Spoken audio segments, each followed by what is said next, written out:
하늘 번영을 그리워하는 나그네 회중입니다. 오늘 말씀은 종들의 종으로 오신 예수님에 대해서 마태복음 20장 28절 말씀을 살펴보겠습니다. 인자가 온 것은 섬김을 받으려 함이 아니라 도리어 섬기려 하고 자기 목숨을 많은 사람의 대속물로 주려 함이니라 라고 했습니다. 예수님은 회중 형제들에게 섬김을 받으려 오신 것이 아니라 섬기려 왔다는 말씀은 종으로 왔다는 말과 같은 것입니다. 나그네된 형제들을 섬기는 종으로 오신 분이 같은 셈의 후손인 유대 교권에 또다시 종의 몸값으로 은 30에 팔려갔으니까 종들의 종이 된 것입니다. 그러면 예수님은 회중의 형제들을 섬기러 왔다고 했는데 여기 회중이라는 말씀의 뜻을 살펴보겠습니다. 요한복음 14장 2절에서 3절 말씀입니다. 내 아버지 집에 거할 곳이 많도다. 그렇지 않으면 너희에게 일렀으리라. 내가 너희를 위하여 처소를 예비하러 가노니 가서 너희를 위하여 처소를 예비하면 내가 다시 와서 너희를 내게로 영접하여 나 있는 곳에 너희도 있게 하리라 라고 했습니다. 하늘나라 온 우주가 하나님의 집입니다. 그러므로 믿음이라는 것은 심령의 세계입니다. 이 말씀의 포도원은 포도나무의 좋은 종자인 예수님의 말씀과 그분의 정신을 받아서 우리 마음에 심고 가꾸는 이런 신앙의 세계, 곧 믿는 마음의 바탕이 포도원을 말하고 있습니다. 이것은 육안으로 보이는 차원으로 확대해서 말하면 그때 당시 초대 성회가 포도원이고 성도는 품꾼들을 말하는 것입니다. 그러면 오늘날로 말하면 새로 또 이루어진 그리스도의 마음을 소유한 자들의 나그네 회중이 포도원이고 회원들은 품꾼들입니다. 이 초대 성회와 회중을 가리켜서 오늘날 종교인들이 초대교회라는 용어를 많이 쓰는데 실제상 원어 성경상에 교회라는 용어는 없습니다. 교회라는 용어는 태양신교의 교황이었던 로마의 콘스탄틴 황제가 태양신교를 바탕으로 유대교와 불교의 교리 및 예배의식을 혼합시키고 예수님의 영적 복음을 육적으로 혼잡시킨 안디옥 사람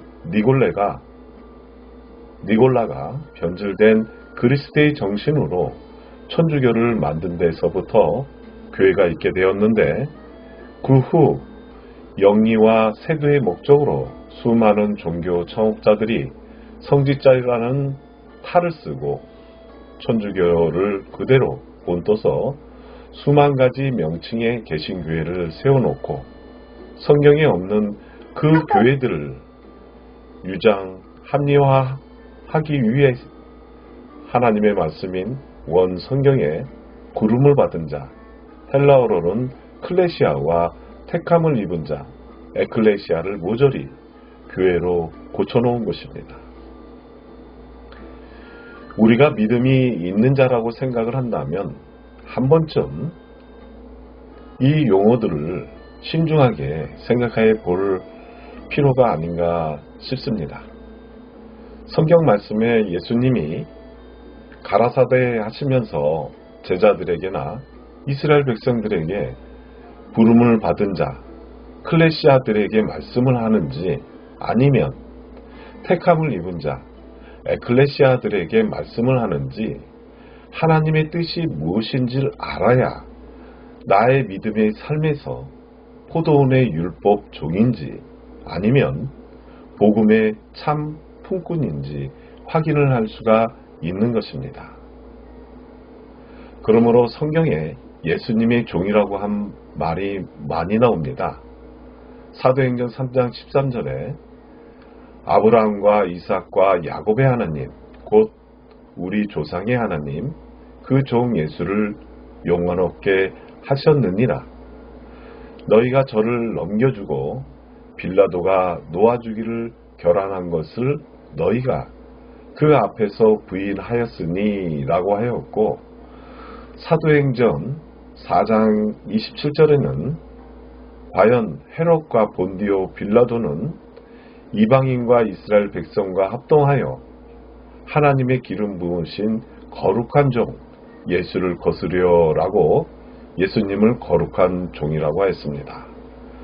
그리고 사도행전 4장 30절에도 소를 내밀어 병을 낫게 하시고 표적과 기사가 거룩한 종 예수의 이름으로 이루어지게 하옵소서 하더라고 여기도 예수님을 거룩한 종이라고 하였습니다. 그러나 예수님의 사도가 된 바울은 우리가 전파하는 것은 우리를 전파하는 것이 아니라 예수님의 우리의 주가 되셨다는 것과 우리는 주가 되신 예수님의 회종을 섬기는 종이라는 것을 전파한다고 했습니다. 그러니까 회종이라고 하는 것은 우리 믿음 안에서 성령을 받을 때, 즉 부름을 받을 때 클레시아, 속사람의 심령이 성장하는 첫 번째 단계를 말합니다. 두 번째는 그 믿음이 성숙한 영으로 두 번 거듭나는 것을 택함을 받은 자, 에클레시아라고 하는데, 이때의 심령을 하나님께서는 참 성전이라고 하는데, 이런 마음의 세상에 하나님께서는 요한복음 3장 16절에 독생자, 즉 하나님의 아들로 인정을 한다는 것입니다.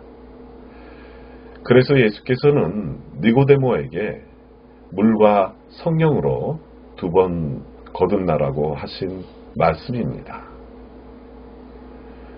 고린도후서 4장 5절 말씀에 보시면 우리가 우리를 전파하는 것이 아니라 오직 그리스도 예수의 주되신 것과 또 예수를 위하여 우리가 너희 종된 것을 전파함이라 라고 하셨습니다.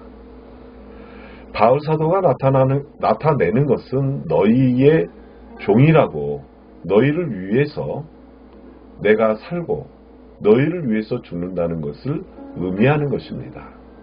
그러니까 바울 사도는 백성들을 위해서 죽고자 하는 삶으로 백성들을 위해서 순교하기로 생각하고 그는 살아갔습니다.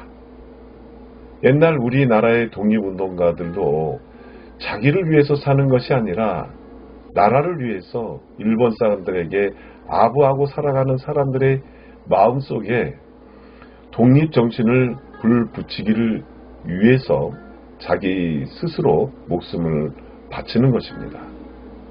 일본 사람들에게 극형으로 죽기 위해서 목숨을 바쳤던 것을 우리가 알 수가 있습니다. 그렇다면 초대교회 순교자들은 성도들을 대신해서 죽기 위해서 살았다는 것을 우리가 알 수가 있는 것입니다.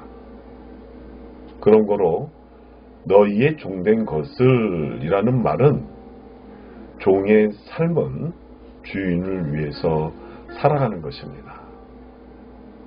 그러면 종과 주인을 비교해 볼 때 주인이 더 잘 먹고 잘 입고 하는 것은 당연한 것입니다. 사도 바울은 성도들보다도 더 헐벗고 굶주렸다고 하였습니다. 고린도후서 11장 27절 말씀해 보시면 또 수고하며 애쓰고 여러 번 자지 못하고 줄이며 목마르고 여러 번 굶고 춥고 헐 벗었노라고 하였고, 마태복음 12장 1절에 그때 예수께서 안식일에 밀밭 사이로 가실새 제자들이 시장하여 이삭을 잘라 먹으니라고 했습니다. 예수께서 우리를 대신해 사시고 우리를 대신해서 죽으심으로써 종이 되신 것처럼 예수님의 뒤를 따르는 모든 사도들이 또 종된 생애를 삶으로 굶고 춥고 헐벗은 그런 삶을 살았습니다. 그런데 오늘날 주의 종이라고 자처하며 자칭 성직자라고 하는 목사님들은 어떠한가요? 요한복음 10장 11절 말씀에 예수께서 나는 선한 목자라고 하셨는데 여기 목자가 높은가요? 아니면 목사가 높은가요? 놈이라는 놈 자자보다 스승이라는 스승 사자가 높은 것은 두말할 나위도 없는 것입니다. 그러니까 목자이신 예수님은 두보롯과 두 전대도 없는 종의 자세로 감람산과 갈릴리 호숫가에서 회중을 섬기고 제자들을 가르치셨는데 오늘날 목사님들은 좋은 옷과 고급 승용차에 잘 먹고 높은 강대상에 군 왕의 자세로 군림하고 있다는 것입니다. 그러면 오늘 말씀의 주제는 종들의 종으로 오신 예수님에 대해서 살펴보았습니다. 다음 말씀의 주제는 종이 상전보다 크지 못함을 알고 행하면 복이 있음에 대해서 살펴보겠습니다.